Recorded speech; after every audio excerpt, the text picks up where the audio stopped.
Hello and welcome to Mind the Gap, making education work across the globe. My name is Jon Hutchinson and I'm joined today with a very special guest, author of the Disengaged Teen, Jenny Anderson. Jenny, welcome to the podcast. I cannot begin to tell you how excited I am to be here with you.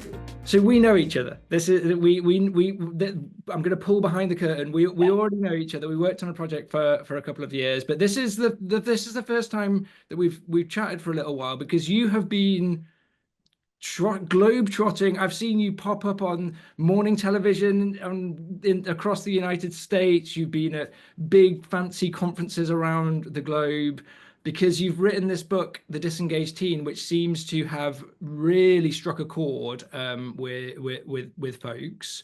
So why do you think that is? I think a couple reasons. I think it's striking a chord with parents because they feel uncomfortable with how their kids feel about education. So I think there are a lot of disengaged teens and parents know that. And it's a little bit of, it's okay if your kid's in this boat, because a lot of kids are in this boat. You're not helpless. There's a lot you can do sort of to be supportive at home. And there's a lot you can do if you want to sort of be an advocate for some school design change things, but no pressure. You don't have to. That's asking a lot. I think there's a national conversation around smartphones, which is very much focused on this is the problem. And I think 100% it's a really positive conversation to be having. But I think this complements that. I don't think smartphones are the only problem. Kids have been disengaged for way longer than smartphones have been a problem. It's obviously exacerbating the trend. But I think it's almost teed up this moment to, we really need to care about the experience of young people. And we haven't done as great a job at doing that. And that's in a lot of domains. That's in the family domain, that's in the school domain, and that's sort of with their technology. So I think those are kind of the main two things. I think in the education space, COVID was COVID. It was terrible. It had a lot of really negative consequences. I think we all thought the main consequence would be coming back and having a ton more technology and sort of bells and whistles in schools. And I think the sad truth is that really the social contract with families was kind of broken, and we're in a bit of flux as to how it's going to be rebuilt. And we see that in chronic absenteeism data across the world. I mean, certainly in the US and the UK. So kind of the old formulas we had for getting kids back into school aren't working. And so we're having to really think about, okay, what is on offer and how do we change that as best we can, not to dumb it down, not to make it sort of choose your own adventure, not to make it entertaining for kids. That's not the point here. It's what is the experience of school and is it meeting the needs of kids? And I think that conversation is percolating in a way I haven't seen it in sort of my time covering this, which is about a decade. And is it, you make the point in the chapter towards the end on technology and the age of agency of every generation thinks that kids are lazy and disengaged. So, but you're making an argument here that this is something that's kind of it's of a different order of magnitude. There is a disengagement crisis right now that's just different to teenagers being a bit sulky and checked out as sort of 'twas ever thus. Yeah, no, I'm glad you brought that up because I didn't address it in the first question. So yes, teens have been disengaged forever. Like Ferris Bueller's Day Off was a hit for a reason. It really hit a chord. I think two things have changed, and it's sort of like input and output. One is like the kids are kind of not okay in a way that they kind of either we didn't know they weren't okay and didn't care, or they've gotten much worse in terms of sort of mental health and their own resilience. And there are a lot of reasons for that. But the truth is, like, the kids themselves are in kind of worse shape, and in many ways families are in worse shape. And so I think that is, so we kind of have to attend to that in many dimensions, school being one of them. I think in many ways, certainly in the writing of this book, we focused a little bit more on the output, which is I think kids are way more aware of what's on the other side of education and are constantly confronted with, is this going to be relevant? Is this preparing me for what I need? Do I feel prepared? Am I going to be able to get a job? The world looks really uncertain. The cost of living crisis is incredibly real. What does algebra have to do with this? Like, why am I learning about the Battle of Hastings and the tutors? Like, what is the point of this? And so there is a real personal questioning of that I think is happening. And I think it creates this kind of a little, I don't want to use the word anxiety because I think that's like overstating. I think there's this kind of cognitive churn of like, what's it for? What's it for? Is this worth it? And I think we have raised standards in many ways, and that's good. But so we're asking kids to do a lot, and it doesn't, and they don't quite know why. And I think that combination is where things are getting a little bit toxic. So there has always been a disconnect between what happens in school and what happens in the real world, as there should be. There's a reason it's called education and not like pre-employment, but that gap is a chasm and kids feel it, and it is causing them distress. That really resonates. Some conversations I've had with teenagers as part of the curriculum and assessment review, I was quite taken aback by it because I just heard them talking about education in school in a much more transactional way than I sort of previously spoke. That seems like I previously had conversations with teenagers about around, as you say, um, uh, what's the kind of return on investment for this? Really thinking about sort of when they leave school. My instinct is that that's partially what's driving quite a big push for things like financial literacy and sort of like interview skills and things, which lots of kids and parents have sort of said we'd like to see more of this in schools, and in a way that I suppose that makes sense, that it's more obviously relevant, but it sort of felt quite sad because it felt like, well, education isn't just a kind of a transactional, or shouldn't be a transactional return on investment thing. Um, Can I feed in on that? Because yeah, I agree with you, and I have that same discomfort, like that it feels a little debasing is definitely the wrong word, but it feels like, isn't education more than sort of financial literacy or just learning a bunch of skills? Like, isn't it sort of more than that? But I think education always reflects the values of the time. And I think that like we have to just acknowledge that the world has changed so much, right? And I mean, I'm ancient, so certainly since I was in school, but it's just, it is not the same world. And I think we have to be willing to adapt a little bit to sort of the reality that we're in. Like work doesn't look the same, right? Sort of preparation for work doesn't look the same. The skills that you need to get a job, the ability to keep a job is much harder. So this concept of sort of adaptability and flexibility is so important. And that's not something we sort of teach a lot, right? And sort of, it sounds crazy, but sort of this trying and failing and adapting and relearning and sort of building that learning resilience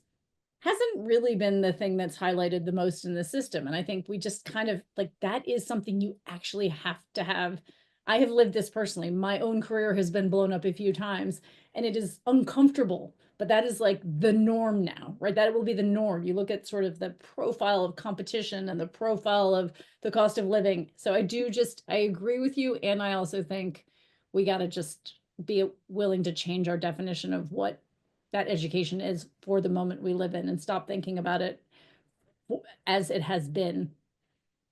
and you mentioned your career, your varied career, which we should definitely talk about because you don't have usually guests on this podcast, teachers or senior leaders or maybe researchers who were teachers who kind of been in the classroom, and then they've sort of like built up some expertise in a particular area, and then they've written a book about it, or they've been doing some interesting work on it, and we speak to them about that.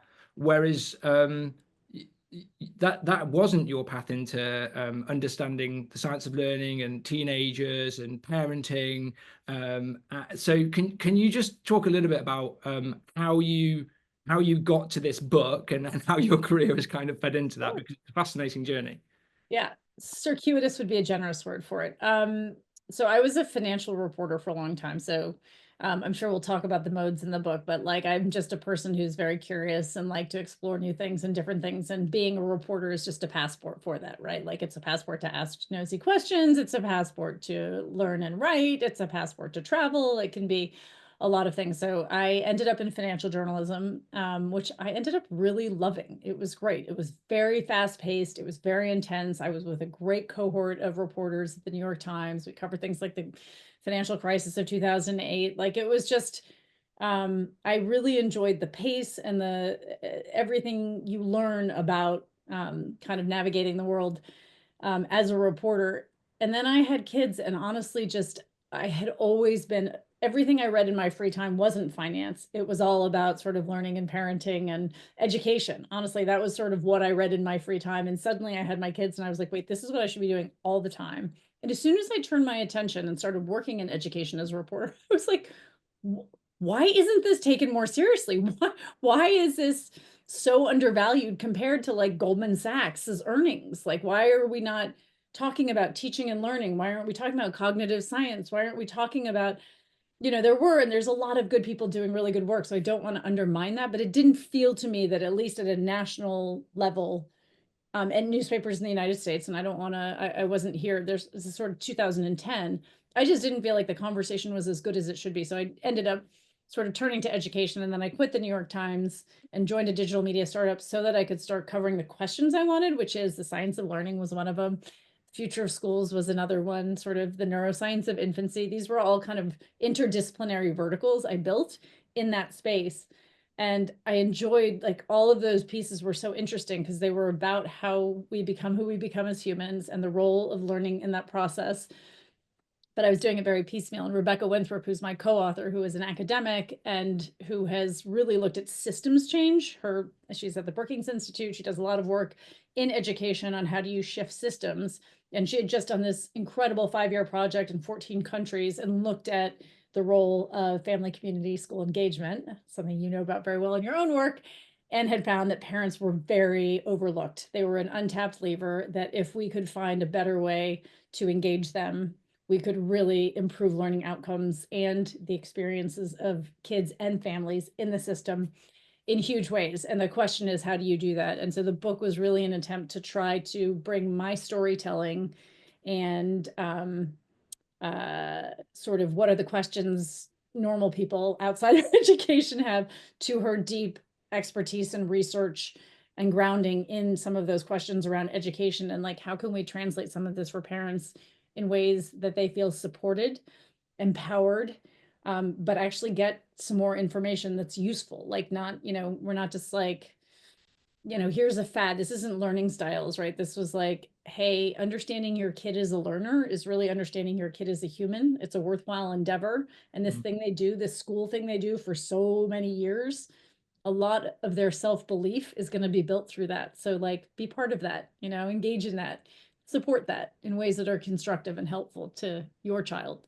And my kids are both small, but I remember speaking to parents. I don't know if this was your experience, but parents of teenagers during the pandemic, and they were like, I didn't realize, like, I feel like I'm getting to know my child, like, but because I'm spending all day every day with them and having to have conversations with them all day every day, and there was a real sense of, oh, this is like another person. No, this is my child, but this is a person who I almost feel like I'm reintroducing myself to, and we're getting to know each other. Our relationship is entirely different because you're spending all day every day together, and that in some cases that was harder than they expected. We'll get to the book, but the whole second part of the book, I know, is these tips and strategies and approaches. And when I was reading, I thought, I just don't think to ask questions like that to my child. And when you read it, you think, oh, that's really obvious that you would frame a question in that way instead of this way.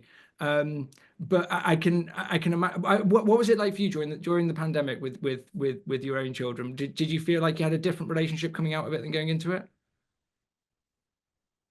I didn't. And that's because during the pandemic, at least for the first part of it, I was working as hard as I'd ever worked. This had never happened in education, and I was still a full-time reporter at Quartz, and I was very clear that this was going to be the biggest story in education that we'd ever had. And so, I mean, this is a terrible thing to admit, but like that, so much of my attention was focused on that. My kids' schools did a fairly good job. And I think what I did is I had a ton of check-ins with them. And I think they felt supported by us. And my husband and I were both home. So we were both able to kind of tag team but I think we also, like, I think two things are true. One is I think we did talk about a lot of this stuff before. I've always been really interested in this stuff, and I was doing this reporting long before the book. And so I think I was constantly trying things out on my kids. So I literally remember the day I read my first, and I know this will be, you know, contested, but I read about Carol Dweck's mindset, growth mindset.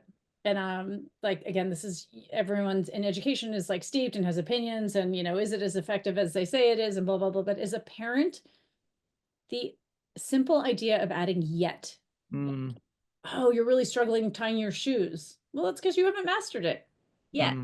It was like, oh my God, that's all I need. Like that, because it's a simple thing. I can do it. It's accessible, it's fast, and it literally changes how I perceive the challenge my kid is facing.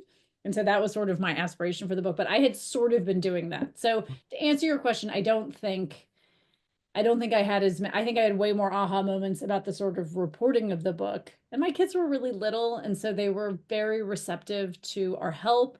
They were very receptive to asking us for help. They were very receptive to crying about things they were scared about. And I think the challenge is, as they get older, that is harder to access. So they were still willing to come to us.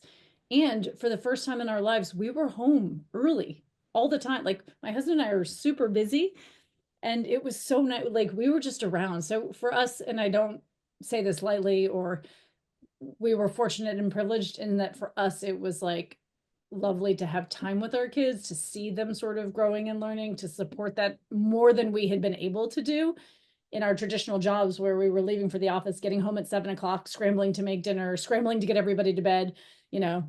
So that was a very long-winded answer to your question. No, it's really helpful, because you've had this I guess this privilege of like 10 years of test and learn with all of these strategies. Well, a lot of people have asked us. So our kid, both Rebecca and I have teenagers. Rebecca has 2 teenage boys. I have 2 teenage girls, and our kids get asked all the time at events for the book. Have you read the book? Which, it's like, it's not a book for teenagers, right? It's a book for adults. And my kids have very quickly learned to say, no, but we lived the book. And they have, like, almost every concept in this book has been floated by them at some point. And they hate, by the way, let's just be very clear, that has not been a positive experience for them, I don't think.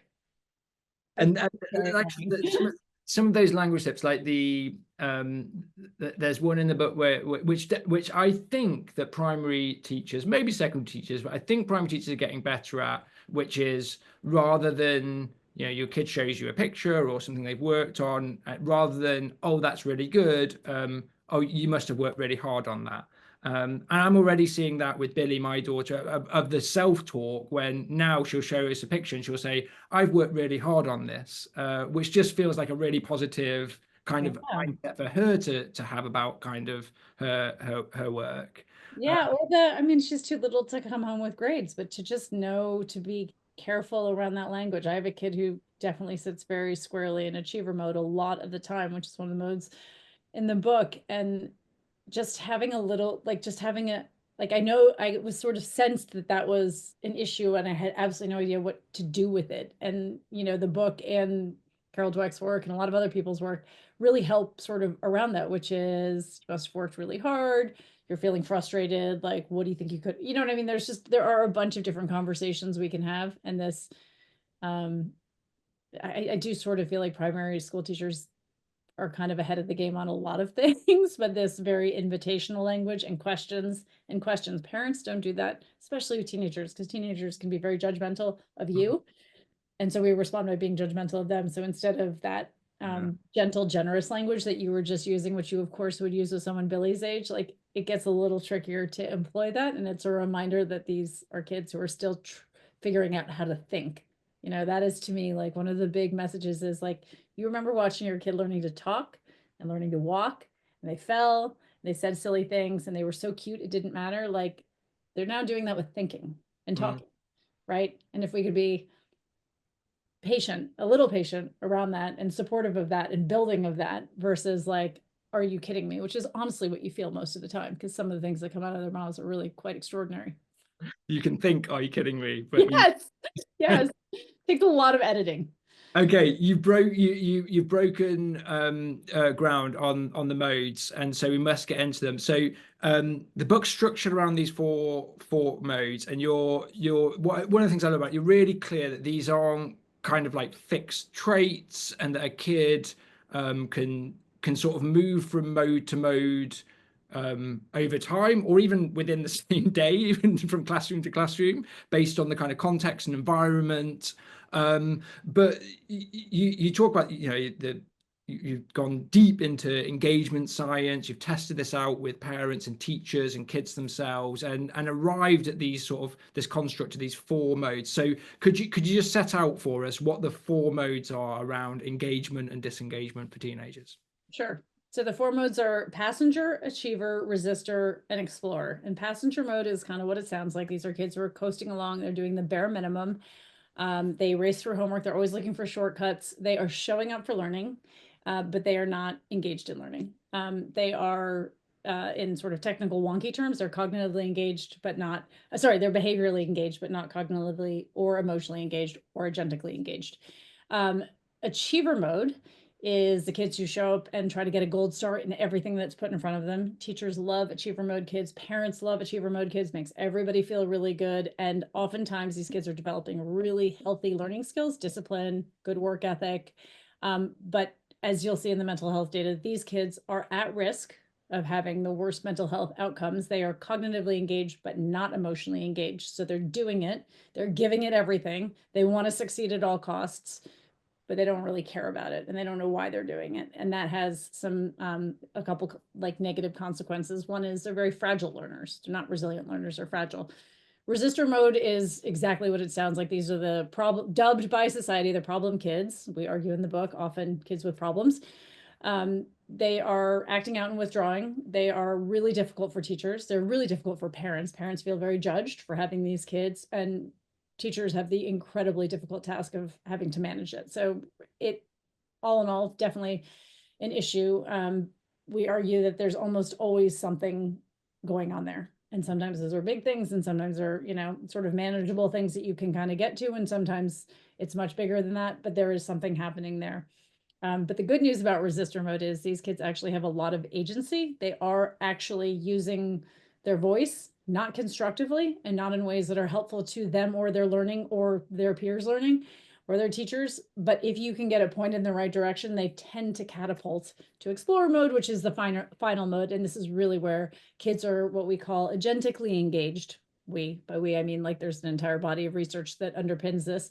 And these are kids who are taking initiative with their learning. They're trying to bend whatever is on offer to their own interests. So it's like literally them actively trying to bring their learning to themselves so that they are engaged, so that they want to be there, so that it's relevant to them.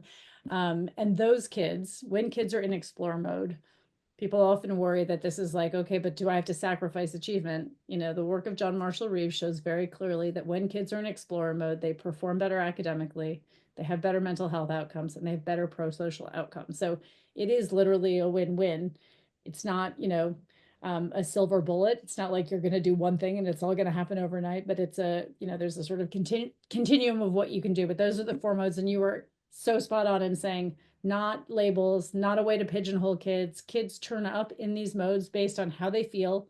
Are they hungry? Are they in a fight with their friend? Did they have a terrible morning, right? Do they live in poverty? Like, there are a lot of different reasons that they can show up in the modes that they show up in.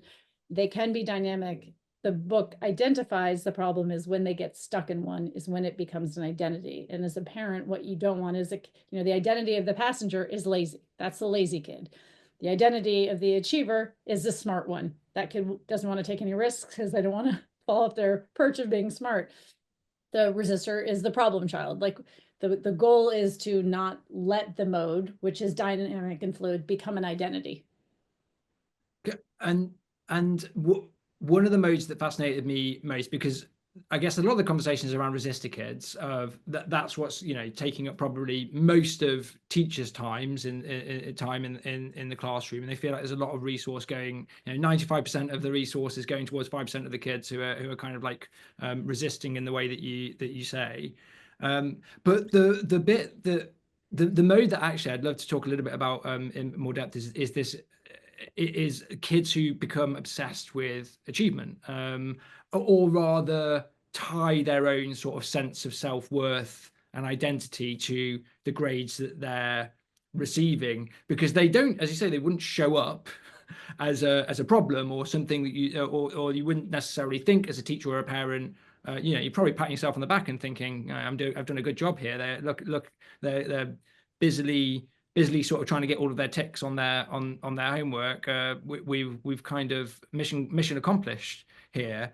But you argue that this creates this kind of fragility. It reminded me actually, as I was reading it, of Michael Sandel's Tyranny of Merit, of these kids who kind of go, even after school is finished, go on to define themselves entirely in terms of how selective is this, how exclusive is this, how many people get into this, and that makes people miserable because There's no end. I mean, yeah, I mean, the biggest challenge with kids in achiever mode is they're trying to satisfy a system that's insatiable. There's no end to where you can stop, right? It might start with academics, and it might start with SATs and then GCSEs and then maybe A levels, and then it's university admission, and then it's a top job. It's like it's a mindset as much as it is, sort of a mode in that sense. And so I think there's, we argue that what you have in explore mode is agency, which we define as the ability to set a meaningful goal and marshal the resources to get it. And the challenge with kids in achiever mode is they really struggle to identify the things they care about because they've been so busy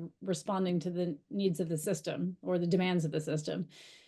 And so, I think we all know these kids. John Marshall Reeve, when he started doing some of the research around this book, he would say, when you ask kids, what do you guys want to learn about today? Silence.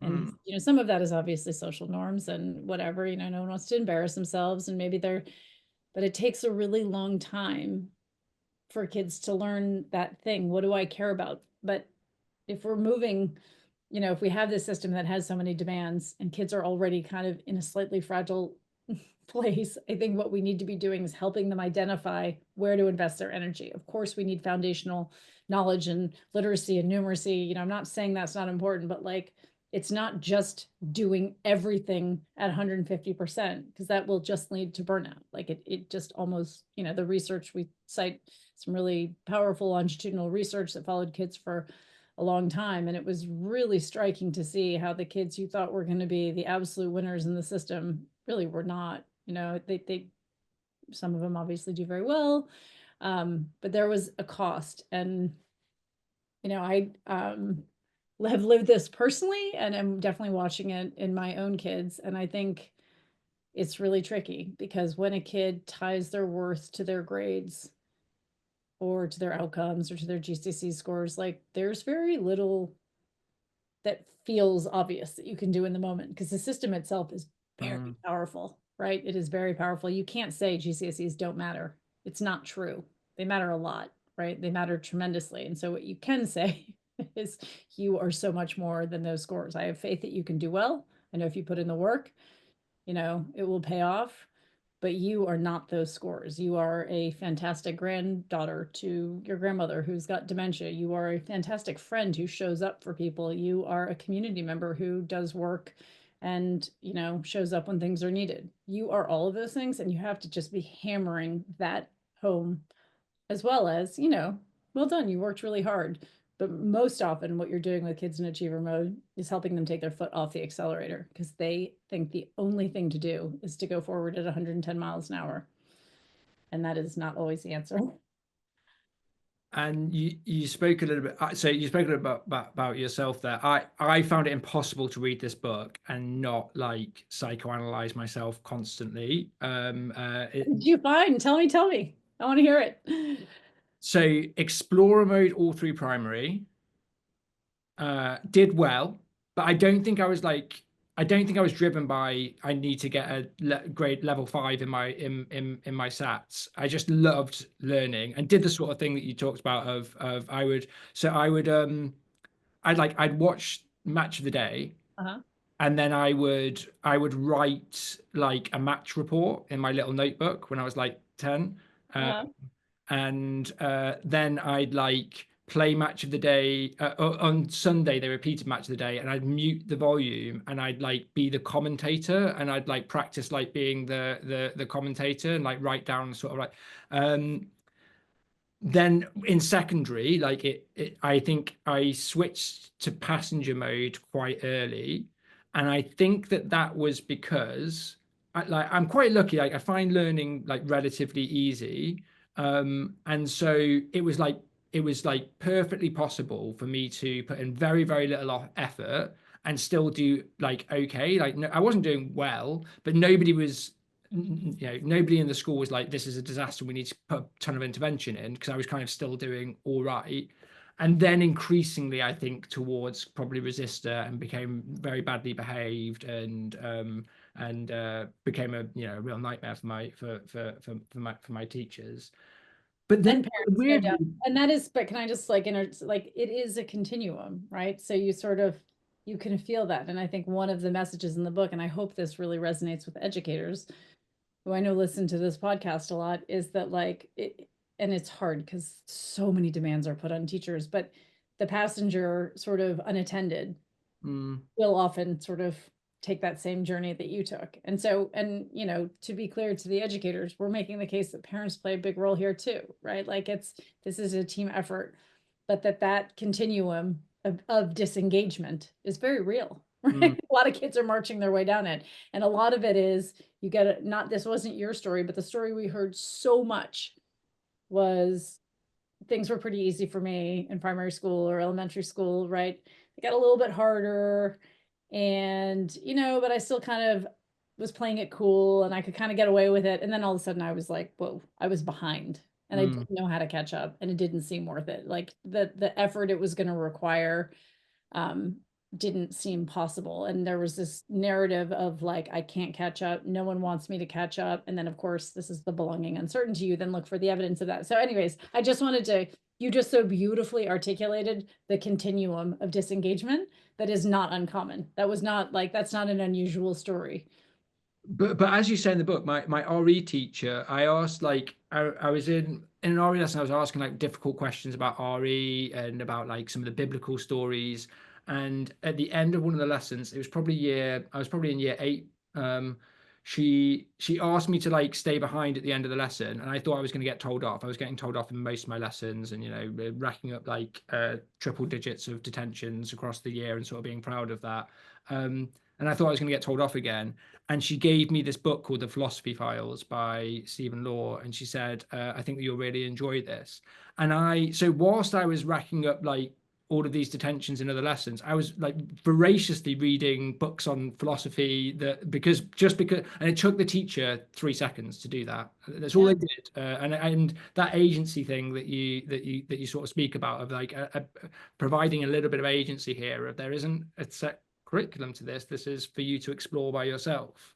It's so beautiful. And also like the respect she was conveying to you as a learner. She's like, oh, I see you're curious. I meet your curiosity with a book I find valuable. Like that was just communicating, as you say, in 3 seconds, although maybe she had to find the book and get the book, whatever. So many levels that you stepped into. So even if you didn't even pay attention in her class, again, you were developing so many important thinking skills through that moment, which then led you to read a few books and to think about a few things, right? That is what we talk about, that explore motive. You dig into something, you build a sort of a set of abilities, and you're building the self-efficacy, which then makes you want to dig in more, which makes you, right, that builds your ability even more. And our argument is, and that doesn't have to be built in school. We wish it was and could be, but when it's not, as a parent, your approach should be to find ways to build it where it can happen, where the energy is. Go meet the energy where the energy is. And schools don't take away things that kids love when they're really struggling academically, because that is their only entry point. Mm. So I suppose let me push back on this though slightly. I've been giving you too easy a ride. No, I mean, this is what I've been waiting for, right? I'm like bracing myself for the fight. Because so it's incredible. Like explorer mode is very obviously what we would like our children to be doing. As you said, like children, my like Billy's age is all she's doing, and it's glorious just watching her sort of like explore. And we do see kids take the sort of journey that I took, and it's really sad. Like we don't want kids to be disengaged. But let me level this one. It seems like school systems that have tried to put agency at the center, put children's kind of like making more choice at the center. School systems like Scotland and Wales and New Zealand, they have seen, since sort of taking a looser approach, like a pretty dramatic fall in kids' attainment, and also like mental health. Like, it's not like they're happier.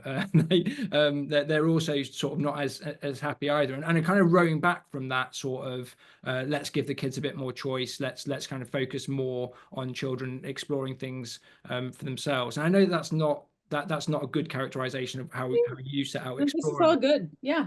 But how do you square that with kind of, there are school systems that seem to be following this sort of approach, and it doesn't seem to be panning out for them?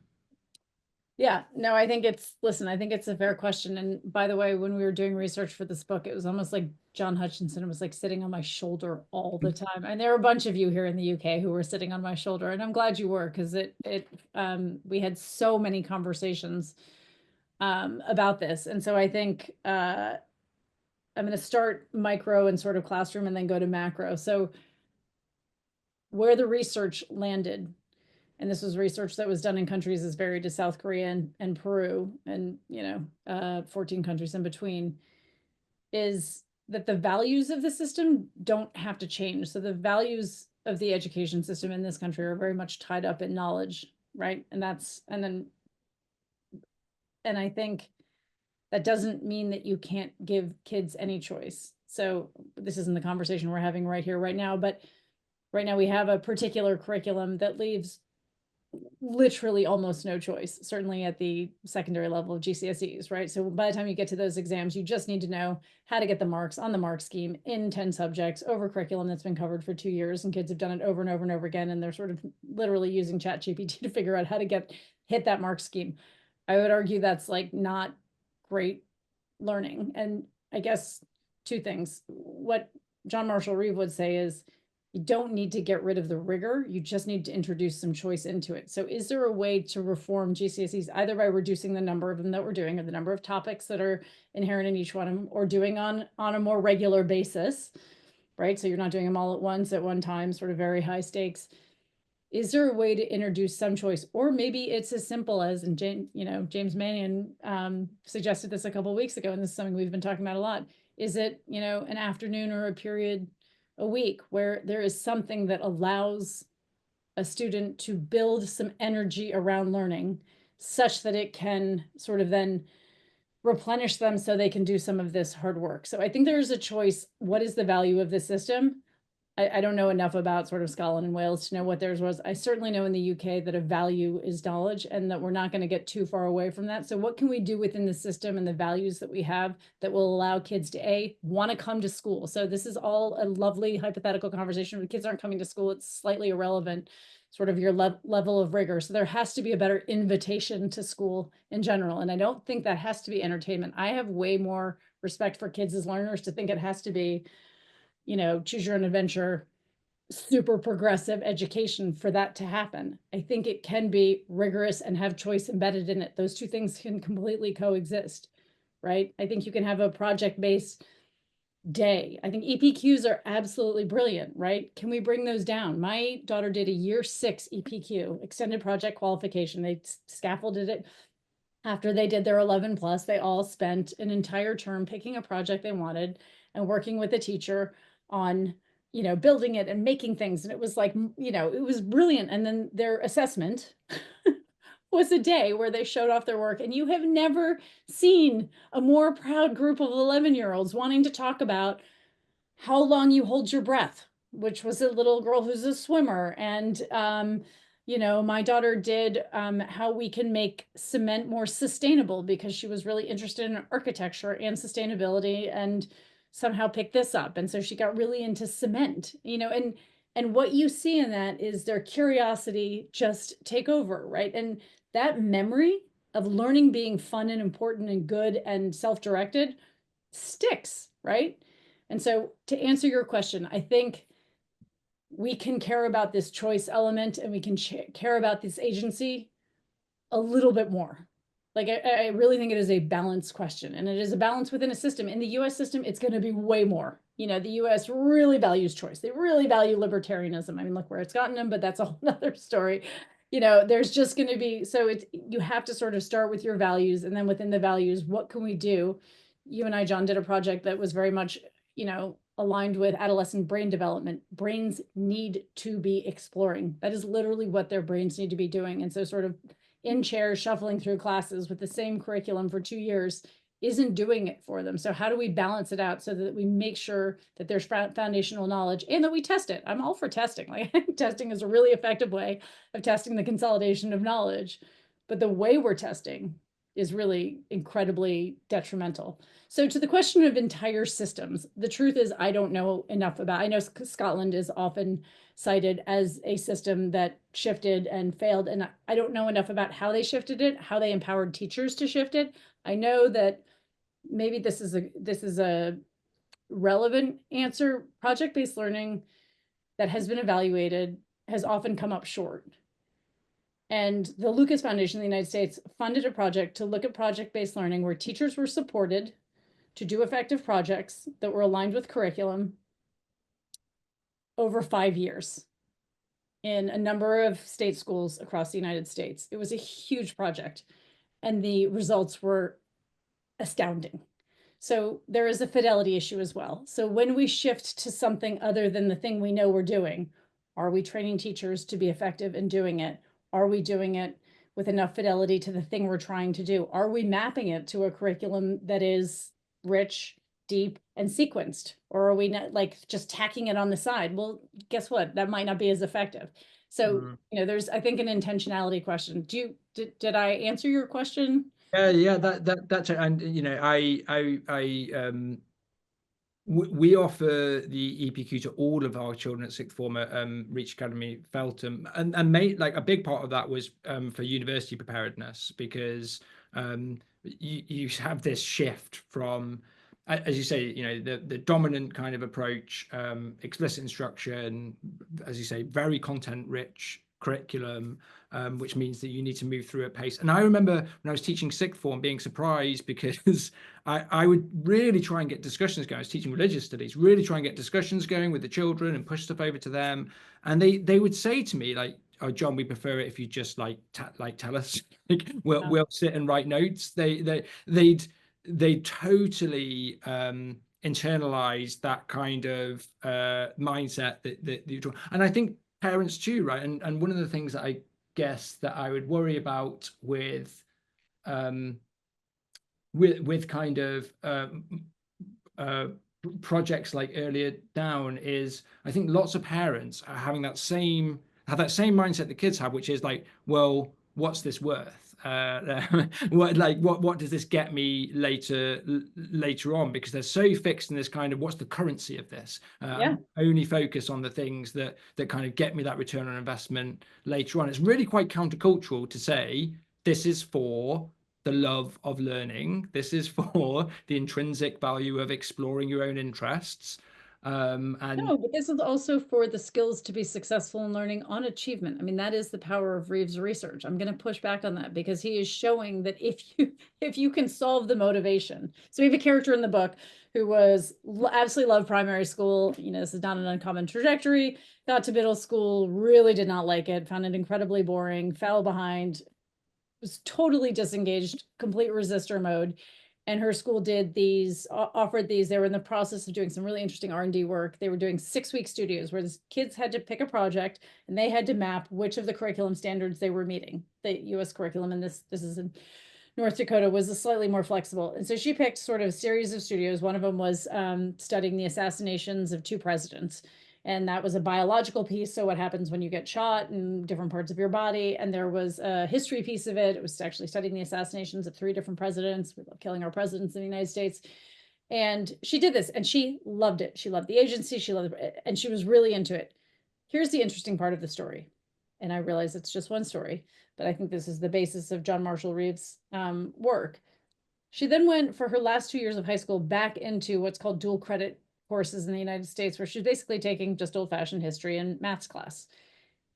And I said, so, and we followed her over 3 years. And when she went back into this, I was really nervous. And she said, oh, no, no, no, it's great. Like I figured out what I like. So in my history class, what I've decided the thing I'm most interested in is the history, like the origins of bureaucracy under Harry Truman. And I was like, random, okay. And she said, the work hasn't gotten more interesting. I still find a lot of it really hard and boring. I just know how to motivate myself. Mm. Right. And like, to me, that is what we're trying to get at. Right. So that when to your parent who's like, what are you learning? Well, you're learning how to motivate yourself. If you don't think that's the most important thing you're going to carry through your entire life, Mm. I'm not sure what is, because knowing how to dig into something, how to persist with something, how to Yeah. stick with something, and that there will be a reward. And we haven't really talked about this, but like I think in the same way that we've become much more cognizant of the role of environment in learning, right? So it's not really, it's all genetics, you've got it or you don't, and you're a math kid or you're not. Now we understand a lot more about that. I think you're seeing the beginnings of the revolution in cognitive science, which is like how you feel about learning is really important to how you perform in learning and how you feel about yourself as a learner, which then contributes to how well you learn. So it's like there's this really intimate play. And so I think what we're saying is, can we find a way to balance? Can we make the curriculum a little more relevant, a little bit more tied to the real world, whether we like it or not? That will probably serve kids well. And can we have experiences where they have some agency and some choice? Not the whole time, but can we do some of that so that they've got some gas in the tank so that the car can actually go? And Yeah. we haven't even talked about AI either, but like in an age where AI is going to can do so much, knowing what you want to do becomes more important, I think. Yeah, because AI has it could be this great equalizer, but it could also be this great like it could drive inequality even further, right? Because if you, to your point, if you are super driven about Truman's bureaucracy or whatever, if you've got AI, then you can go and you can say to ChatGPT, teach me all about this, and lose an evening going down that rabbit hole. Um, and if you don't have that original like motivation and drive, then it doesn't matter that this technology exists, because you're not going to be utilizing it in that way. As you say, you're going to be utilizing it to say, this is the essay title that my teacher assigned me, write me an essay. You're you're a year 8 kid who's currently on a grade 6. Put some put some mistakes in there. So this is a little bit further afield, but I just interviewed someone she's the president of Singapore Management University, and they've introduced a course which is basically an experiential learning course at this very top performing Singapore university. And she said it is, they introduced it originally, the way they did it was brilliant. They introduced it as a sort of optional course for kids, totally oversubscribed from a demand standpoint, because kids were really interested in doing something that was just a little bit different. What was more interesting to me was that the teachers, they created a unit inside the university that taught teachers how to teach it in every single one of their classes. And she said now, within 3 years, everybody wants a component of that because they see a different set of skills developed through those more project oriented, more connected to the real world type of projects. So you're still, of course, having to develop sort of your expertise in your domains, but at the same time, there was demand from the students and demand from the teachers, because it was provided and it was good, to actually redo what they were doing. So I guess what I'm saying is I think it's possible in any context. I just think there has to be some will to do it, right? And so I don't know what the will is going to be if it's not, our kids are pretty miserable, they're not showing up. A lot of parents seem to be fairly unhappy, and we're not producing like the most stellar outcomes with the system we have. Like, seems like a pretty compelling, I'm not sure who that system is serving in this moment. And it feels to me that we can experiment with that a little bit.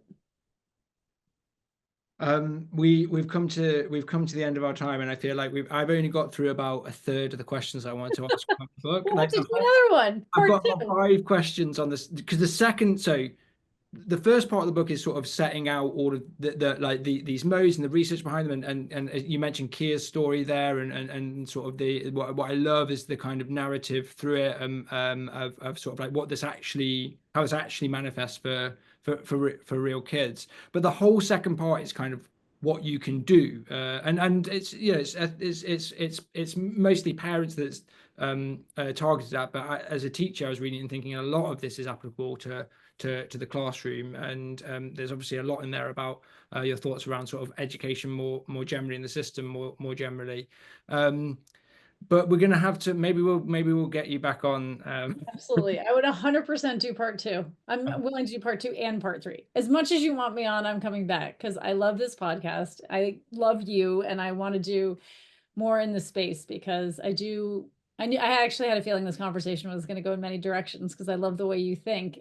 But I think there is more on. I would love to have a conversation with you more about some of the challenges of engaging parents in this process and what has worked in your opinion and what could be more effective and what could we brainstorm together to find ways to get parents, helping and feeling supported themselves. Yeah, but yeah, you're right. There's so many different threads that this could go that we could pull on here, because I think that, and I can see why everybody is talking about your book, because first of all, there is, as you say, there's this attendance crisis, which is causing huge concern, because as you rightly say, whenever I speak to head teachers, they say all like the ring binder full of things that we used to do, none of those things work anymore. So there's that, and there's also a consensus like we're not going to find our way out of this problem. So does school need to change its offer to bring people back in? But then there's also, I think, a better recognition and a bigger appetite of schools wanting to be kind of more civic institutions, more kind of centers of their community, welcoming parents in more than potentially they have previously, keeping parents, especially into secondary school, keeping parents kind of engaged and in the loop, and recognizing their important role as the child's sort of first and best teacher. So many other things we can talk about. We've got to stop there and leave people on a cliffhanger for more. Jenny, thank you so much. If people want to find out more about you, your work, the book, where do they go? Sure. The book is thedisengagedteen.com. You can find everything you need to know about booking us as speakers, or where you can get the book, Waterstones, Amazon. Please buy locally if you can. My Substack is How to Be Brave, and my Instagram is at Jenny Anderson Writes. Those are the 3 best places to find me, and LinkedIn, Jenny Anderson NYT. I hugely enjoyed this, although I feel like we're just getting started. Thanks so much, Jenny. Thank you, John.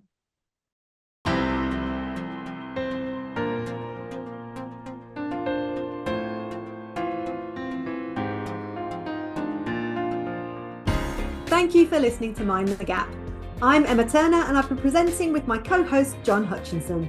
If you enjoyed the episode, please leave us a review, share on social media, and subscribe wherever you get your podcasts. Find us on our YouTube channel by searching Mind the Gap with Jon and Emma, or head over to Spotify for an audio version. This podcast was produced in association with Haringey Education Partnership, and our producer is Luke Kemper.